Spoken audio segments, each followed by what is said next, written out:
Good evening all of you. नमस्कार, राम राम भाई। Late हो गए आज थोड़ा नेटवर्क इशू की वजह से, लेकिन अभी क्लास को प्रॉपरली शुरू करते हैं। आप पहले बताएंगे कि आप सही से देख पा रहे हैं और मेरी आवाज सुन पा रहे हैं। फिर हम सारे मौलिक अधिकारों को बिल्कुल डिटेल पढ़ेंगे और एक ही क्लास में सारे मौलिक अधिकारों को पढ़ने वाले हैं। जल्दी से आप रिप्लाई करेंगे। और जो बच्चे अगर मुझे फेसबुक पे देख पा रहे हैं उनके कमेंट मेरे सामने अभी नहीं है। अगर किसी को क्वेश्चन पूछना है, कोई कमेंट करना है, तो आज आप यूट्यूब पे आके कर सकते हैं। कल के लिए कुछ अरेंजमेंट करेंगे कि फेसबुक के कमेंट भी मेरे पास चलते रहें। ठीक है, शुरू करते हैं क्लास को। पहले जवाब दें भाई, सुन पा रहे हैं क्या सारे बच्चे?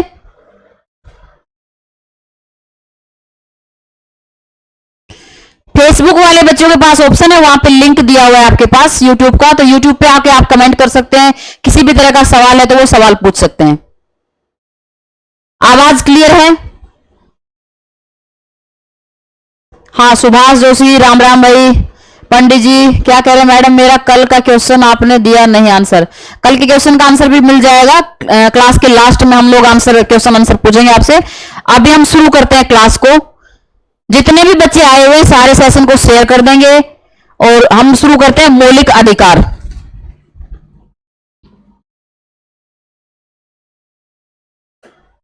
बहुत ही इंपॉर्टेंट चैप्टर है। एक एक आर्टिकल पे हम लोग डिस्कस करने वाले हैं। ध्यान से आप देखेंगे, कुछ भी नहीं समझ में आएगा। जैसे ही एक आर्टिकल खत्म होगा मैं आपसे क्वेश्चन पूछूंगी कि आपको क्या चीजें समझ में नहीं आ रही, तो आप मुझे बताएंगे।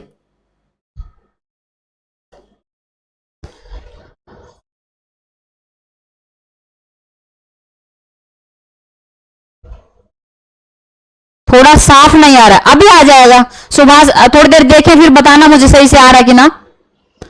आज थोड़ा नेटवर्क इशू था, अभी तो सारा नेटवर्क आ चुका है मेरे ख्याल से, तो दिक्कत नहीं होनी चाहिए। फिर भी एक बार आप मुझे कंफर्म करके बताएंगे, फिर हम लोग शुरू करते हैं क्लास को। हाँ, मौलिक अधिकार 12 से 15 बिल्कुल पढ़ेंगे। आप कमेंट करेंगे अगर आपको कोई भी चीज सुनाई नहीं दे रही है, समझ में नहीं आ रही है। आज का टॉपिक हमारा रहेगा मौलिक अधिकार, फंडामेंटल राइट। पहले इसके बारे में थोड़ी सी जानकारी लेंगे। क्या क्या आपको बताना, फंडामेंटल राइट किस भाग में है, तो किस में है? भाग 3 में। कहां से कहां तक मौलिक अधिकार है? तो आर्टिकल 12 से आर्टिकल 35 तक। 11 तक के जो आर्टिकल है वो मैं पढ़ा चुकी, यानी दोनों भाग, भाग 1 भाग 2। 1-2 दिन पहले ही क्लास मैंने ली इस पे। आज मौलिक अधिकारों की बात करेंगे। मौलिक अधिकारों में भी 12 से 35 में कितने मौलिक अधिकार हमारे पास है, तो उनकी कैटेगरी कितनी अच्छी, वो भी मैं साथ साथ बताते रहूंगी आपको। ठीक है, शुरू करते हैं। पहले से शुरू करो मैम। हाँ हाँ ठीक है बच्चे, मतलब आवाज क्लियर है, सब कुछ है।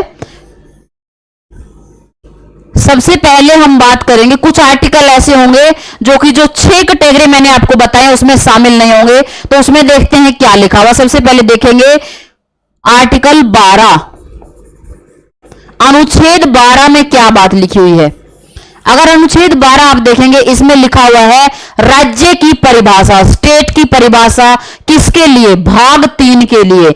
यानी मौलिक अधिकारों में जब भी हम कहेंगे स्टेट, जब भी हम कहेंगे राज्य, तो उसका मतलब क्या होगा?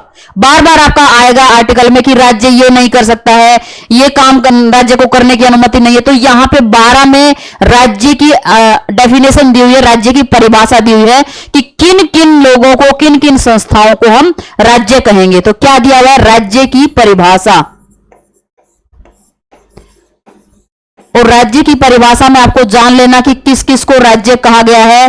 भाग 3 के लिए, मौलिक अधिकारों के लिए राज्य में क्या क्या शामिल होगा? संसद राज्य में शामिल होगी, यानी संसद कोई भी कानून बनाए। संसद क्या है? राज्य। राज्यों की विधान सभाएं, राज्यों का विधान मंडल, यानी किसी राज्य में 2 भी होंगे ना, विधान सभा भी होगी, विधान परिषद भी होगा। कल की क्लास में मैंने आपको पढ़ाया था। तो राज्यों के विधान मंडल, यानी राज्य कोई भी कानून बनाते हैं उसको भी हम लोग किसमें शामिल करेंगे? राज्य में। संसद, कोई भी केंद्र सरकार, राज्यों की सरकार, कोई भी ऐसी कंपनी जो कि केंद्र सरकार से या राज्यों की सरकारों से वित्त पोषित है, जैसे हम एनटीपीसी की बात करेंगे, एलआईसी की बात करेंगे, तो इनको सबको क्या कहेंगे? स्थानीय संस्थाएं, लोकल बॉडीज जो होंगी उनको भी हम क्या कहेंगे? राज्य कहेंगे। सारी चीजें राज्य में शामिल होंगी। आपकी क्या क्या शामिल होंगी? पहला होगा संसद। संसद के साथ में क्या होगा? केंद्र सरकार। संसद केंद्र सरकार दोनों को क्या करेंगे, राज्य में शामिल करेंगे। दूसरा, राज्य में क्या शामिल होगा, राज्यों का विधानमंडल, राज्यों का विधानमंडल यानी कानून बनाने वाली संस्थाएं और राज्यों की सरकारें और राज्य सरकार।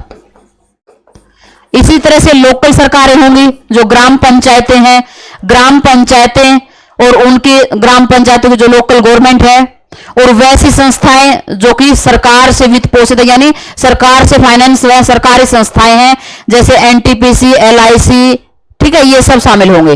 तो पहले में क्या दिया हुआ, राज्य की परिभाषा दी हुई। अब हम देखते हैं आर्टिकल 13, बहुत ही इंपॉर्टेंट आर्टिकल है और बिल्कुल जान है ये पूरे मौलिक अधिकारों की। उसमें क्या दिया हुआ है, 2 आर्मी के लिए है। समझ में नहीं आया सुभाष, क्या कर रहे हैं आप? आपको बताना है आर्टिकल 13 में क्या लिखा हुआ है। आर्टिकल 13 का जो हेडिंग है वो क्या होगा, मूल अधिकारों का अल्पीकरण। अल्पीकरण का मतलब कम करने वाली।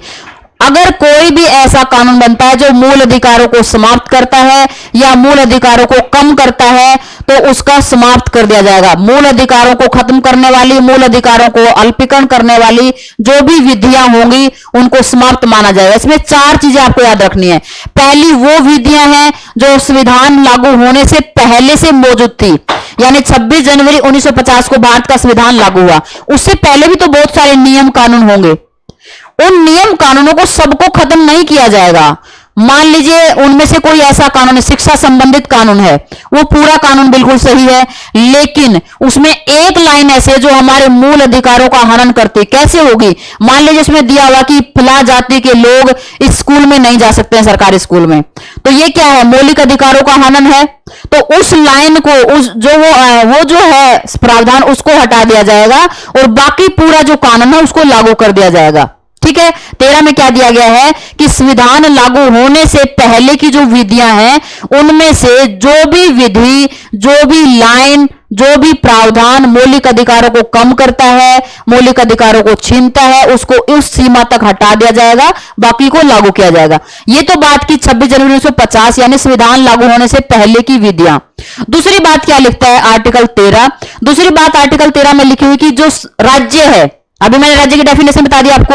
राज्य मतलब ना तो संसद, ना राज्यों की विधानसभाएं, ना ही केंद्र सरकार, ना ही राज्य सरकार, ना ही लोकल गवर्नमेंट, ना ही कोई ऐसी कंपनी, ऐसा कोई भी कानून बना ही नहीं सकती है जिससे कि हमारे मौलिक अधिकार कम होते हों या हमारे मौलिक अधिकार छीनते हों। ठीक है, ये 2 बातें बताएगी आपको, पहले की विधियां और अब की विधियां। तीसरी इंपॉर्टेंट बात इसमें याद रखनी है, अब तो फिर तो ऐसा चेंज ही नहीं होगा। अगर दूसरी लाइन को हम पढ़ते हैं कि केंद्र सरकार यानी संसद भी ऐसा कोई कानून नहीं बना सकती, कोई चेंज नहीं कर सकती है, तो फिर आपके दिमाग में सवाल आएगा कि 44वां संशोधन कैसे हुआ, कैसे हमारे संपत्ति के अधिकार को मौलिक अधिकारों से हटा दिया गया, यानी कम किया गया ना मौलिक अधिकारों को। तो तीसरी लाइन, इसमें एक लाइन लिखी मिलेगी आपको कि अगर संसद किससे, आर्टिकल 368 के तहत संविधान में संशोधन करती है, मूल अधिकारों में संशोधन करती है, तो वो आर्टिकल 13 का उल्लंघन नहीं माना जाएगा। इस बात को बिल्कुल अच्छे से समझ लेना, नहीं समझ में आया तो मुझे पूछ लेना है। मूल अधिकारों को कम कर सके ऐसा नहीं होगा। हाँ, 13 में लेकिन मैंने तीसरी बात बताई वो बहुत इंपॉर्टेंट है, अगर कम कर ही नहीं सकती तो फिर संशोधन कैसे होता? तो ये बात लिखी हुई है 13 के 3 में कि अगर 368 के तहत संविधान संशोधन करके ऐसा कोई काम किया जाता है तो उसको हम 13 का उल्लंघन नहीं मानेंगे। इसके बाद भी बहुत सारे हम लोग जब डिटेल इसके बारे में पढ़ते हैं, एक आर्टिकल मैंने डाला हुआ वीडियो, तो उसमें हम लोग पढ़ते हैं बहुत सारे क्या नाम है, बहुत सारे केस आएंगे कि किस किस में क्या क्या फैसला आया। केशवानंद भारती केस हम पढ़ेंगे कि चेंज कर सकती है, लेकिन ऐसा भी चेंज नहीं करना है कि मूल ढांचा ही बदल जाए, ऐसा चेंज भी नहीं करना कि संविधान में संशोधन करके मूल अधिकारों को ही हटा दिया जाए। तो वो डिटेल, जो बहुत डिटेल जाना होगा तो आपको वीडियो अवेलेबल है, एक एक टॉपिक पे अलग अलग, एक एक आर्टिकल के एक एक वीडियो बने हुए। ठीक है, अभी के लिए इतना ही काफी है, नहीं समझ में आया तो बताना है। नेक्स्ट देखेंगे हम लोग आर्टिकल 14 क्या है, अनुच्छेद 14 क्या है। अनुच्छेद 14 की जो लाइन है वो क्या है, अब हम समानता के अधिकार में जाते हैं। 6 तरह के जो मैंने अधिकार बताए हैं यहां से शुरू होंगे आपके। आर्टिकल 14 से आर्टिकल 18 तक हमें क्या पढ़ना है, समानता का अधिकार। इसको आप लिखते रहेंगे साथ साथ में।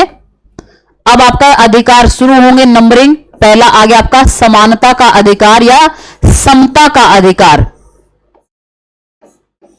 और इसी अधिकार में आपको 4 ये आर्टिकल पढ़ने हैं, और वो कौन कौन से आर्टिकल आपको पढ़ने, बहुत इंपॉर्टेंट है ये, और थोड़ा अच्छे से इसको समझने की जरूरत है। सबसे पहले हम लोग पढ़ेंगे क्या, आर्टिकल 14, और इसका हेडिंग है विधि के समक्ष समानता। विधि के समक्ष समानता, दो इसमें रूल है, वो दोनों आपको एकदम अच्छे से समझ लेने हैं। विधि के समक्ष समानता यानी ये क्या बात करता है कि विधि की नजर में, कानून की नजर में सब लोग बराबर होंगे। कोई भी व्यक्ति भारत में कानून से ऊपर नहीं माना जाएगा। ठीक है, दो बातें इसमें लिखेंगे पहले, और इन दोनों में खूब क्वेश्चन पूछे गए हैं, पूछे भी जाते हैं। एक है विधि के समक्ष समानता और एक है विधि का समान संरक्षण। दोनों का अंतर आपको पता होना चाहिए। विधि के समक्ष समानता, एक है विधि के समक्ष समानता यानी कानून की नजर में सारे व्यक्ति समान होंगे। इस बात से कोई फर्क नहीं पड़ेगा कि कोई अमीर है, गरीब है, सरकारी नौकरी पे है, नहीं है, प्रधानमंत्री है, नॉर्मल इंसान है, राष्ट्रपति है, इससे कोई फर्क नहीं पड़ेगा। कानून की नजर में सारे व्यक्ति समान होंगे।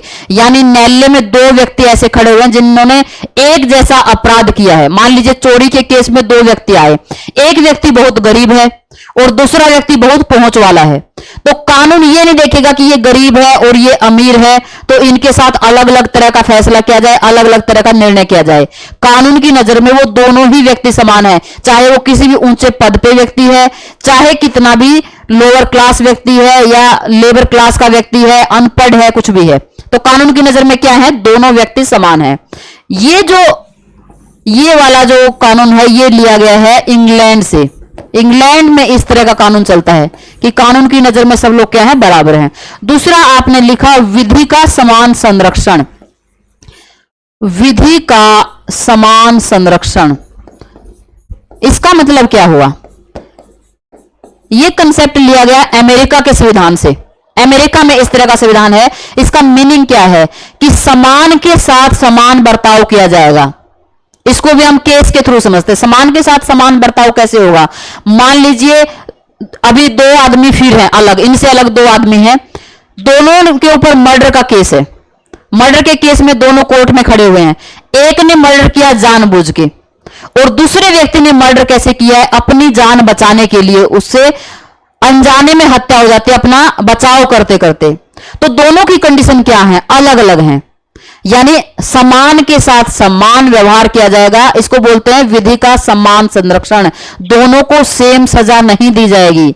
मान लीजिए हत्या की सजा अगर 20 साल है और जिसने अपने बचाव के लिए जिसके हाथ से हत्या हो गई उसको, और जिसने जानबूझ के हत्या की उसको, दोनों को समान नहीं दिया जाएगा। तो यह है विधि का समान संरक्षण, यानी समान के साथ समान व्यवहार। और इसमें दूसरा बात क्या लिखा हुआ है कि किसी भी, मान लीजिए कोई 2 ग्रुप की बात की गई है। आप पढ़ेंगे जब आप बहुत सारे वाद विवाद करते हैं कि महिलाओं के लिए अलग से संरक्षण की बात करेंगे, बच्चों के लिए अलग से अधिकारों की बात करेंगे, ओबीसी के लिए, एससी एसटी के लिए, कि इनके लिए आरक्षण नहीं होना चाहिए। तो ये दूसरे वाला क्या बोलता है कि पहले उस लेवल पे तो लाएं, तभी तो हम कंपटीशन करेंगे। मान लीजिए फॉर्म वगैरह भरते हैं, कोई फॉर्म आप भरेंगे तो उसमें लिखा रहेगा कि जनरल कैटेगरी के लिए इतने पैसे लगेंगे, ओबीसी के लिए इतने लगेंगे, महिलाओं के लिए इतने लगेंगे। तो ये क्या है, सेकंड वाला भाग है कि पहले उनको एक लेवल पे ला दिया जाए, तभी तो उनके साथ समान व्यवहार करने की कंडीशन में हम लोग आएंगे। तो ये है विधि का समान संरक्षण। अब पढ़ते हैं आर्टिकल 15। यहां तक अगर किसी को भी समझ में नहीं आया तो पूछ सकते हैं, ठीक है। 19-21 स्वतंत्रता का, हाँ बिल्कुल बिल्कुल। अब आपको पढ़ना है अनुच्छेद 15। अनुच्छेद 15 क्या कहता है कि 5 आधार इसमें दिए गए हैं कि इनके आधार पर किसी भी व्यक्ति के साथ भेदभाव नहीं किया जाएगा। किन किन आधारों पर? यह भी पूछा गया कई एग्जाम में, आपको याद करना। धर्म के आधार पर किसी तरह का भेदभाव नहीं होगा, मूल वंश के आधार पर किसी तरह का भेदभाव नहीं कर सकते, जाति के आधार पर, लिंग के आधार पर और जन्म स्थान के आधार पर। आर्टिकल 15 क्या कहता है कि आप इस आधार पर किसी भी तरह का भेदभाव नहीं करेंगे कि ये फला धर्म से रिलेटेड है, या ये इस कास्ट का है, या ये स्त्री है या पुरुष है, या इसका जन्म यहां पे नहीं हुआ है, या ये इस रेस का है। इन पांचों आधार में से किसी भी आधार पर भेदभाव नहीं किया जाएगा, सबको समान दिया जाएगा। ये नहीं कि जैसे ऐसा क्यों किया गया, आजादी से पहले की अगर बात करेंगे, जब अंग्रेजों का शासन था या उससे पहले की भी बात है, दलित जातियों के साथ, विशेषकर महिलाओं के साथ ऐसा भेदभाव किया जाता था कि मान लीजिए कोई होटल है, उसमें उसकी एंट्री नहीं होगी, किसी कुएं से पानी नहीं भरने दिया जाएगा। तो इसलिए ऐसे ऐसे प्रावधान संविधान में रखे गए कि ताकि हमारे आजाद भारत में तो लोगों के पास समान अधिकार हों। तो ये क्या दिया गया आपका कि जन्म धर्म के आधार पर, मूल वंश के आधार पर, जाति के आधार पर, लिंग के आधार पर और जन्म स्थान के आधार पर किसी भी व्यक्ति के साथ भेदभाव नहीं किया जाएगा। एक बात तो आपको याद रखनी है।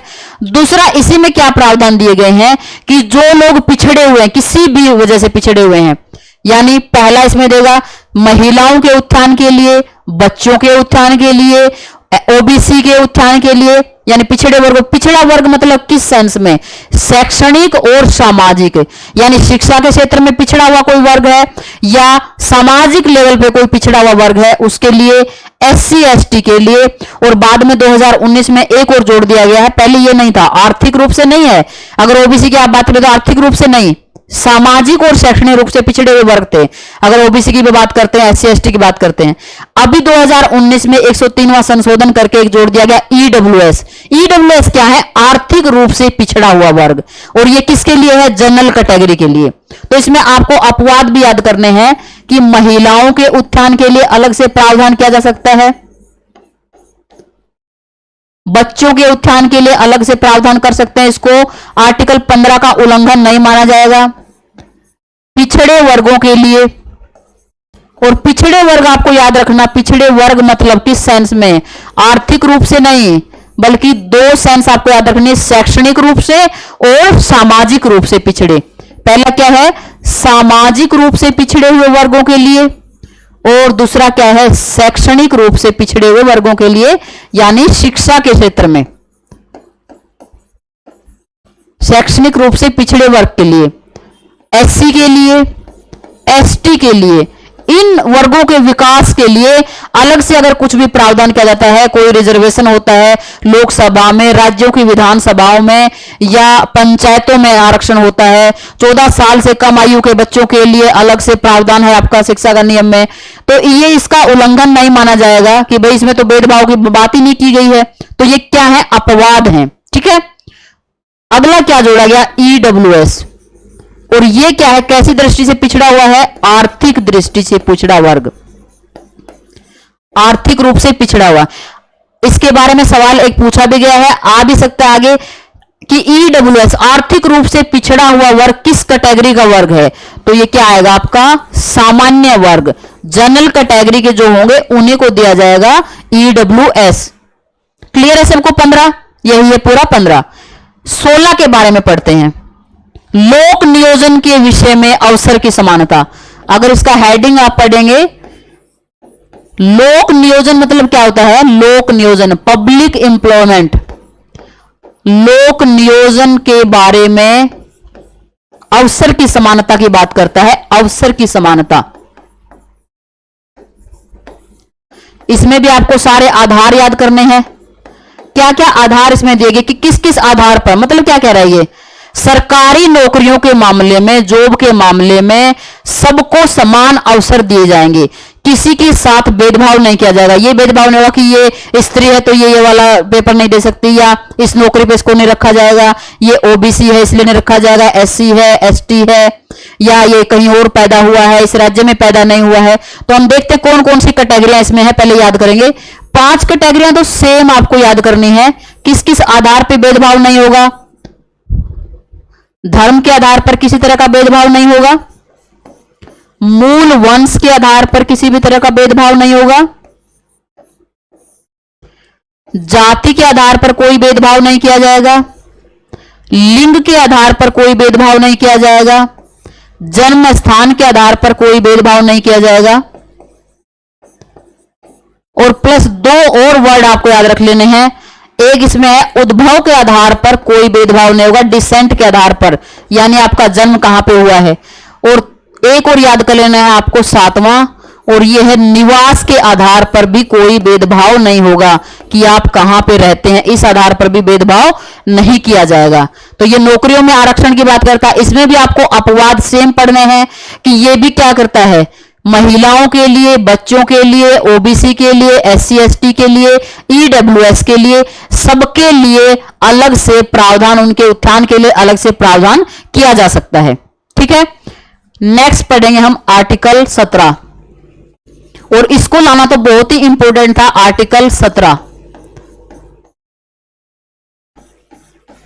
जो सामान्य जातियों के बच्चे हैं शायद उनको नहीं लगता होगा, वो नहीं समझ पाएंगे इन चीजों को, लेकिन आजादी से पहले के भारत में बहुत शोषण सहा है निम्न जातियों ने, एससी एसटी ने, ओबीसी ने, बहुत टॉर्चर, कुछ विशेष जातियों के साथ तो बहुत ज्यादा। उनकी आपने कई सारी फिल्मों में भी देखा होगा कि अगर परछाया भी उनकी पड़ जाती, छाया भी अगर पड़ जाती है तो दूषित मान लिया जाता था अपने आप को। इससे ज्यादा इंसल्टिंग क्या बात होगी, इसीलिए ये लाना जरूरी था। क्या लाया गया, अस्पृश्यता उन्मूलन, क्या अस्पृश्यता का अंत कर दिया गया कि इस तरह का अगर कोई भी कुछ भी करता हुआ मिला तो उसको दंडनीय अपराध माना जाएगा। इसके लिए लाया गया अधिनियम भी लाया गया। पहले की क्या है, अस्पृश्यता का अंत, अस्पृश्यता का अंत, कि किसी भी तरह से छुआछूत ये सब करता हुआ अगर समाज में कोई मिलता है तो उसको कठोर से कठोर दंड की सजा मिलेगी। पहले एक अधिनियम आया अस्पृश्यता अपराध अधिनियम 1955, अस्पृश्यता अपराध अधिनियम 1955, और इसको बहुत स्ट्रॉन्ग बना दिया गया कब, 1976 में। 1976 में इसका नाम ही चेंज कर दिया गया और इसका नाम रख दिया गया मूल अधिकार संरक्षण अधिनियम। मूल अधिकार, ये नाम आपसे पूछ सकता है, इसको नोट कर लेंगे, मूल अधिकार संरक्षण अधिनियम, ये इसका नाम रख दिया गया 1976 में।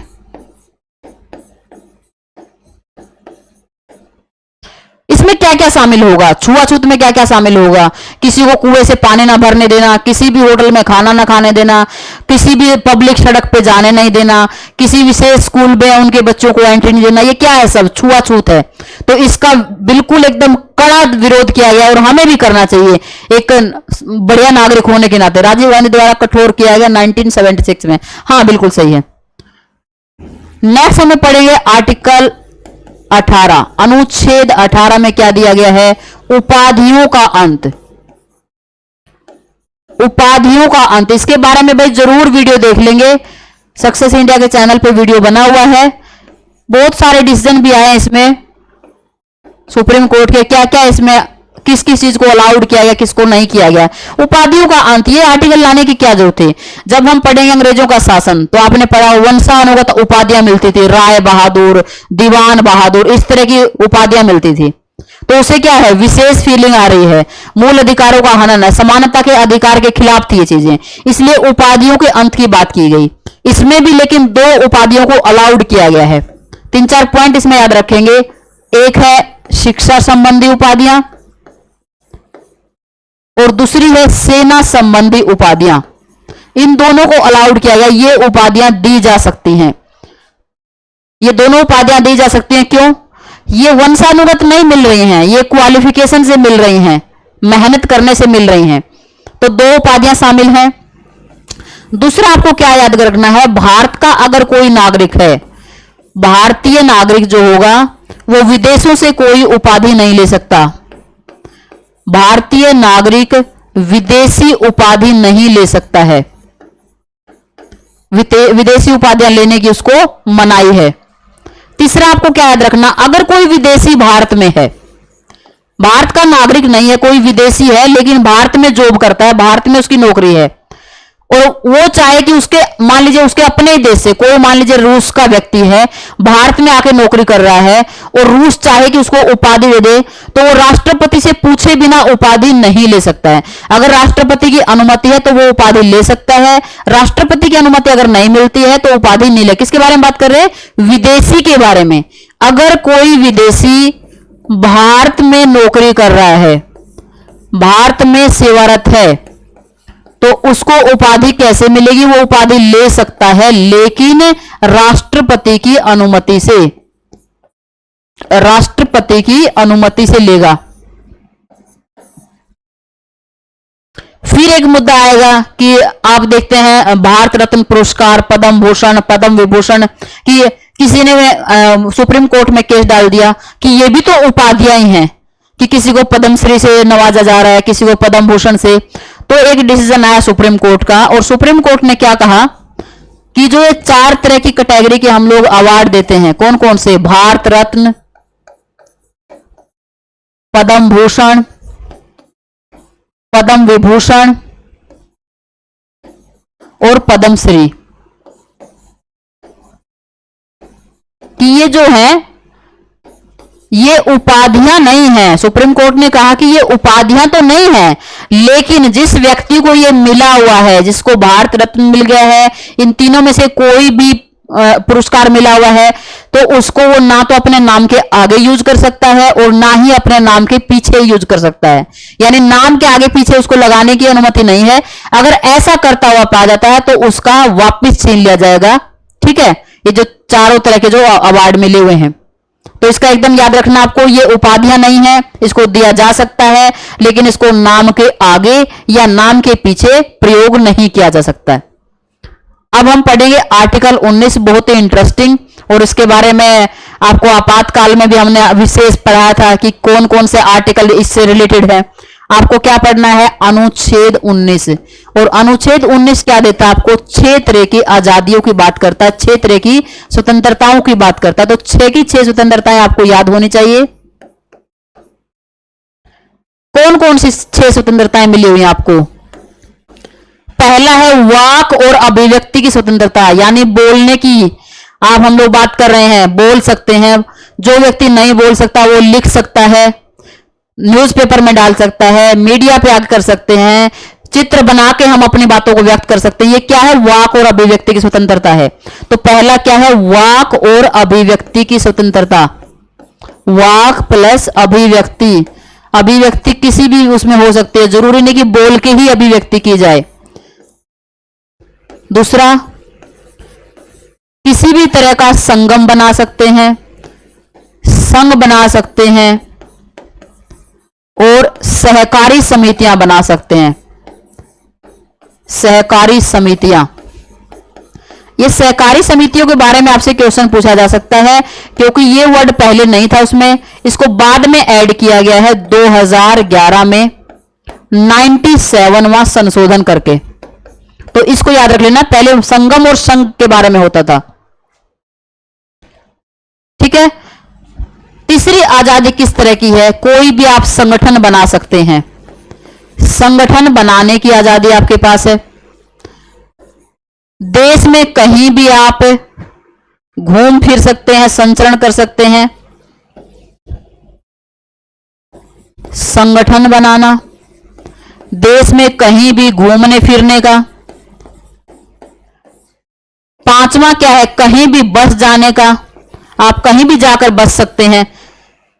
मान लीजिए आप दिल्ली के रहने वाले हैं, आपका मन करा मैं पंजाब में जाके बसूं, मैं तमिलनाडु में जाके बसूं, कहीं भी जाके बस सकते हैं। अगर 377 धारा हटाने से पहले, यानी जम्मू कश्मीर की जो पहले की कंडीशन थी, अगर उसकी बात करते तो हम संविधान में पढ़ते, सारी बातों के लिए पढ़ते जम्मू कश्मीर को छोड़कर, जम्मू कश्मीर को छोड़कर। पहली बात में भी ऐसे ही पढ़ते, क्या?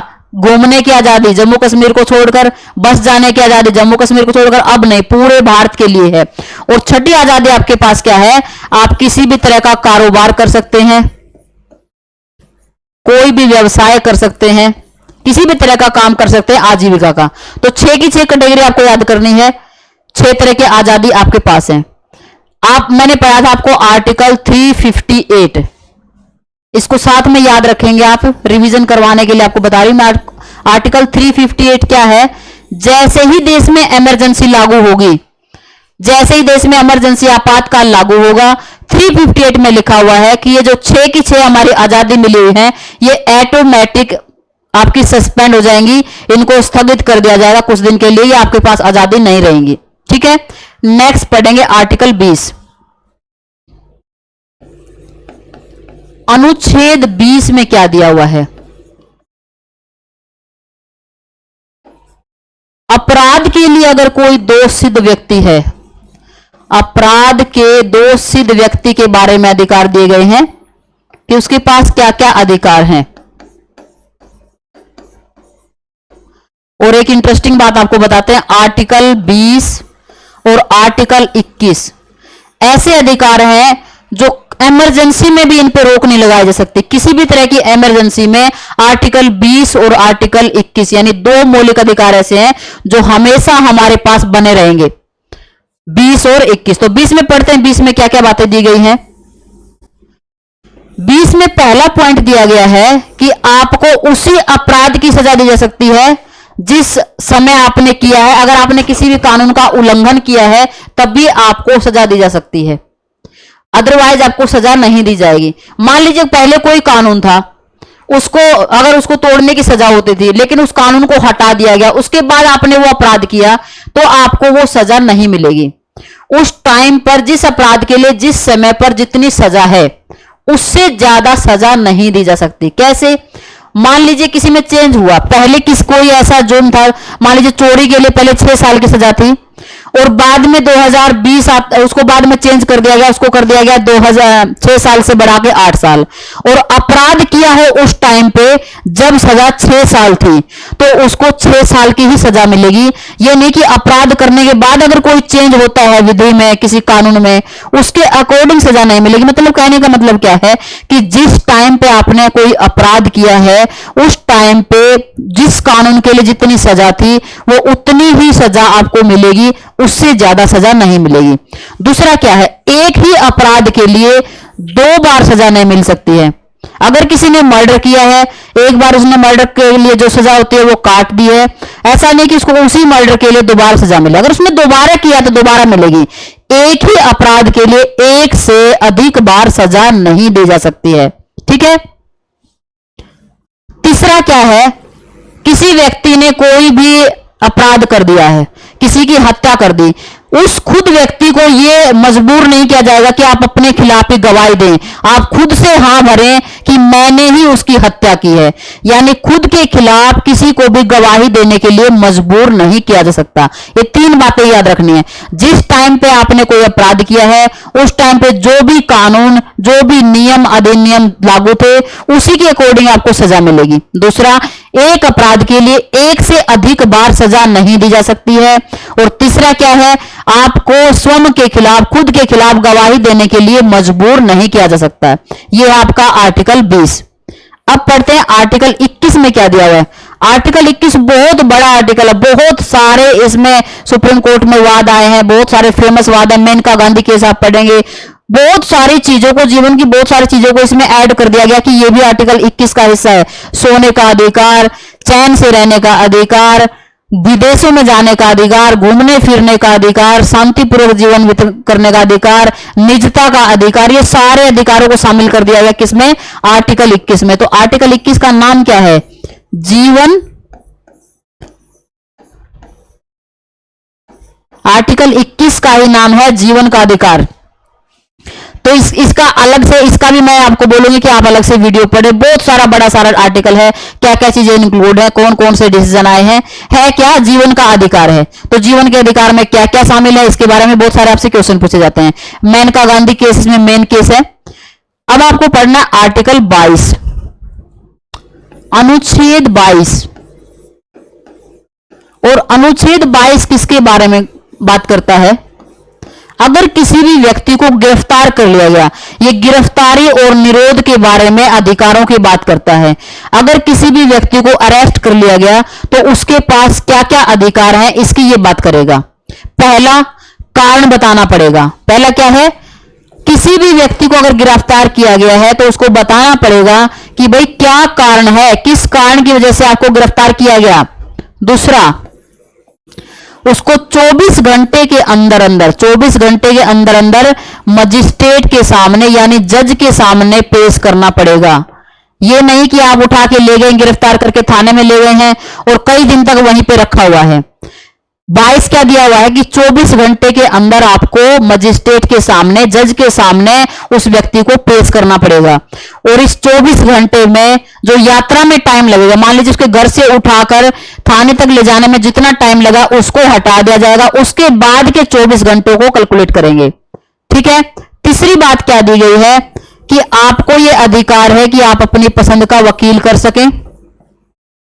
फिल्मों में पढ़ा ना कि मुझे मेरे वकील से बात करने दो, तो वकील प्रोवाइड करवाने का अधिकार हमें कहां से मिलता है, आर्टिकल 22 से। अगर कोई व्यक्ति ऐसा है जिसके पास इतना पैसा नहीं है, वो पावर नहीं कि वो अपने लिए वकील ले सके, तो ये सरकार के ऊपर होगा, सरकार का दायित्व होगा कि उस व्यक्ति को सरकारी वकील मुहैया करवाए। तीसरा पॉइंट ये है आपका। चौथी बात आपको क्या याद रखनी है कि अगर कोई व्यक्ति, ये किसकी बात कर रहे हैं, तो हम भारत के लोगों की बात कर रहे हैं कि भारत के लोगों के पास ये अधिकार हैं। दो व्यक्ति ऐसे हैं जिनके पास ये तीनों में से कोई भी कंडीशन जरूरी नहीं है। एक व्यक्ति ऐसा जो हमारे दुश्मन देश का व्यक्ति है, अन्य देश का है, लेकिन वो देश कैसा है, हमारा दुश्मन देश है। दुश्मन देश किसको माना जाता है, जिससे लगातार हमारे युद्ध चले हों, युद्ध चल रहे हों। अगर मान लीजिए पाकिस्तान का कोई व्यक्ति है और उसको गिरफ्तार किया जाता है, तो उसको ना ही कारण बताने की जरूरत है, ना ही इसको 24 घंटे के अंदर पेश करने की जरूरत है जज के सामने, ना ही वकील वगैरह प्रोवाइड करवाने की जरूरत है। अगर कोई व्यक्ति निवारक निरोध के तहत, निवारक निरोध क्या समझेंगे आप, निवारक निरोध का मतलब है कि किसी के ऊपर शक है कि ये ऐसी कोई घटना कर सकता है, ऐसी कोई घटना को अंजाम दे सकता है जो कि देश के लिए बहुत खतरनाक हो, शक के आधार पर अगर किसी को गिरफ्तार किया गया है। मान लीजिए सूचना मिलती है एजेंसियों से कि फलाना व्यक्ति है जो आतंकवादी घटना घटा सकता है, बम वगैरह विस्फोट कर सकता है, और उसको गिरफ्तार किया हुआ है, तो उसको भी कारण बताने की जरूरत नहीं है, ना ही पेश करने की जरूरत है। निवारक निरोध वाले व्यक्ति को 3 महीने तक थाने में ही रखा जा सकता है, उसको जज के सामने पेश करने की जरूरत नहीं। लेकिन 3 महीने के बाद अगर रखना है तो उसके लिए एक आयोग है हाई कोर्ट के जजों का, उनसे अनुमति लेनी पड़ेगी। तो ये आपको 5 चीजें याद रखनी इसमें। नॉर्मल व्यक्ति के लिए कारण बताना पड़ेगा, 24 घंटे के अंदर पेश करना पड़ेगा जज के सामने, और आपको वकील भी दिलवाना पड़ेगा। ठीक है। यात्रा के समय को इसमें से हटा देना है। लेकिन अगर कोई दुश्मन देश का नागरिक है और कोई निवारक निरोध यानी शक के आधार पर किसी को गिरफ्तार किया गया है, तो उस पर ये बातें लागू नहीं होंगी। अगला पढ़ते हैं, और ये है अनुच्छेद 23, और इसी के साथ पढ़ेंगे आप अनुच्छेद 24। ये दोनों अनुच्छेद क्या हैं, ये क्या है, ये बात करते हैं व्यक्ति के दुर्व्यापार पर। दुर्व्यापार मतलब मानव तस्करी पे ये रोक लगाता है आर्टिकल 23। और दूसरा किस पे रोक लगाता है, बेगारी पर। बेगारी मतलब क्या होता है, बिना पैसा दिए किसी से काम करवाना। अगर आप किसी को पैसा भी नहीं दे रहे हैं और उसको बंधुआ बनाकर उससे काम करवा रहे हैं, उसको बोलते हैं बेगारी। बेगारी पर रोक लगाता है और मानव की तस्करी पर रोक लगाता है। लेकिन इसमें एक बात दी गई है कि अगर देश को जरूरत पड़े कि हमारे नागरिक फ्री में सेवा करें देश की, तो ये काम किया जा सकता है, ये आर्टिकल 23 का उल्लंघन नहीं होगा। ठीक है। चौथा, ये 24वां क्या दिया हुआ, ये बालकों के बारे में है कि 14 साल से कम आयु के जो बच्चे होंगे वो कारखानों में या किसी भी खतरनाक जगह में उनको काम पर नहीं रखा जाएगा। तो ये किसके बारे में है, बच्चों के बारे में है। अब आपको याद रखने 4 आर्टिकल एक साथ धर्म की स्वतंत्रता के बारे में है। आर्टिकल 25, आर्टिकल 26, आर्टिकल 27 और आपका आर्टिकल 28। जब आप पढ़ें अधिकार, धार्मिक स्वतंत्रता का अधिकार, तो इसकी ये चारों आर्टिकल आपको एक साथ याद रख लेने हैं। 25 आर्टिकल क्या करता है, क्या कहता है कि हमारे पास अंतकरण से, मतलब क्या है कि हमारी मर्जी है, जो हमारा मन करे हम उस धर्म को माने। हमारा मन है कि हम किसी भी रिलीजन को भरोसा ना करें, तो वो भी हम कर सकते हैं। जरूरी नहीं कि आपको रिलीजन ही मानना पड़ेगा। तो इसको बोलते हैं अंतकरण की स्वतंत्रता। आप किसी भी रिलीजन को मानेंगे, कैसे भी आपके पूजा का प्रावधान होगा, उसका प्रचार करेंगे, उसका उसी के अकॉर्डिंग आचरण करेंगे, ये आपको स्वतंत्रता दी गई है आर्टिकल 25 में। आर्टिकल 26 में क्या स्वतंत्रता देगी कि आप अपने धार्मिक कार्यों का प्रबंधन खुद से कर सकते हैं। किसी भी धर्म के व्यक्ति अपने धार्मिक कार्यों का प्रबंधन कर सकते हैं। धार्मिक कार्यों का प्रबंधन,